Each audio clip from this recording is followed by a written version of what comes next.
Sa kaugnay na balita, planchado na po ang lahat sa mababang kapulungan ng Kongreso para sa ikatlong State of the Nation address si Pangulo Ferdinand Marcos Jr. sa araw po ng Lunes, July 22. At sa araw pa lang ng Biyernes, isasailalim na ng Presidential Security Group o PSG sa lockdown ang buong Batasan Complex. At para sa karagdagang detalye, may live report si Vic Saminta. Vic. Ali, kasado na ang isasagawang ikatlong State of the Nation address o SONA ni Pangulong Ferdinand Marcos Jr. sa araw ng Lunes, July 22 sa Batasan Complex sa Quezon City. The Chief of Staff. Isinagawa ang final meeting ng SONA Interagency sa Batasan Complex kaugnay ng final preparations sa ikatlong State of the Nation address o SONA ni Pangulong Ferdinand Marcos Jr. Ang SONA Interagency ay binubuo ng House of Representatives Secretariat, Senate Secretariat, Presidential Communications Office at Philippine National Police. Sinabi ni House of Representatives Secretary General Reginald Velasco na all systems go na ang SONA ng Pangulo sa Lunes. Everything all set, all ready. Okay? Batay sa protocol senaryo, paglapag ng presidential helicopter sa helipad ng Kamara, si Pangulong Marcos Jr.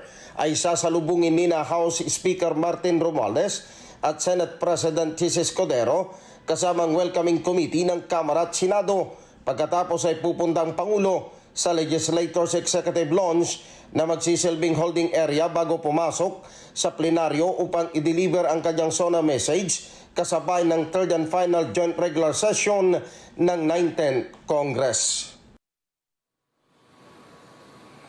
Ali, sa araw nga ng Biyernes, July 19, ay iti-take over na ng Presidential Security Group o PSG ang buong Batasan Complex para sa isasagawang seguridad ng ikatlong State of the Nation address ni Pangulong Ferdinand Marcos Jr.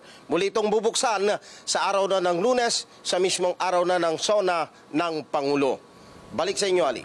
Vic, inaantabayanan natin kung ano ang traffic rerouting plan ng MMDA para rin sa magabayan yung ating mga motorista kung alin bahagi ng Commonwealth Avenue o Batasang Pambansa Avenue ang sasarhan mula o anong oras hanggang anong oras. Kailan ba maglalabas ang guidance na yon? Kanina, Ali, nung kinover natin yung inauguration ng busway sa EDSA, mismong si MMDA Chairman Romando Artes ang nagsabi na magpupulong pa sila ng Philippine National Police basta within this week ay ilalabas nila yung traffic rerouting kaugnay nga ng SONA ng Pangulo dahil inaasahan nila na may mga kilos protesta na isasagawa papasok dito sa may Commonwealth Avenue hanggang doon sa area ng Batasan Road, Ali.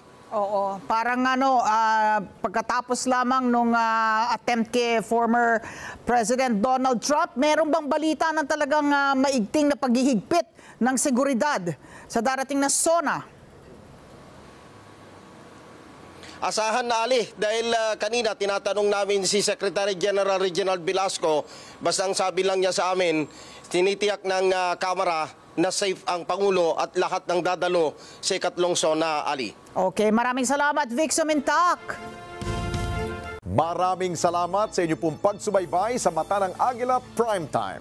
Para malaman ang matatag, matapang at matapat na mga balita, i-follow lamang at mag-subscribe sa @Net25 TV.